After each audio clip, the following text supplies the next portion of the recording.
সাজেকের এই যে বাজারটিতে অনেক সময় অনেক বিচিত্র টাইপের আইটেম উঠে, আদিবাসী আইটেম, পাহাড়ি আইটেম। হঠাৎ করে চোখ পড়লো এই যে পাহাড়ি এই ছেলেটির কাঁধে একটা মোরগ না মুরগি, আচ্ছা বন মোরগ, মানে এটা কি জঙ্গলে জঙ্গলে জঙ্গলে এগুলো জঙ্গলে বাস করে, জঙ্গলে দর্শি কষ্ট করে।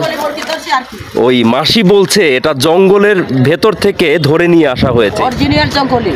এটাই জঙ্গলি মোরগ। জঙ্গলি মোরগ ওরা দিয়ে মনে করেন, ওরা শিক্ষা করে ওরা দিয়ে আর বন মুরগি ধরবে। আচ্ছা, এটা শিকারের কাজে ব্যবহার হবে, শিকারের কাছে ব্যবহার করতে হবে। এইটা মূলত শিকারে কাজে ব্যবহার করবে। এটাকে বনের মধ্যে বেঁধে রেখে এটার ডাক শুনে আরও মোরগ বা বনের মুরগি ধরে নিয়ে আসা হবে। শিকারি মোরগ দেখালাম। সবাই ভালো থাকেন, সুন্দর থাকেন, সঙ্গে থাকবেন, দোয়া রাখবেন। আসসালামু আলাইকুম।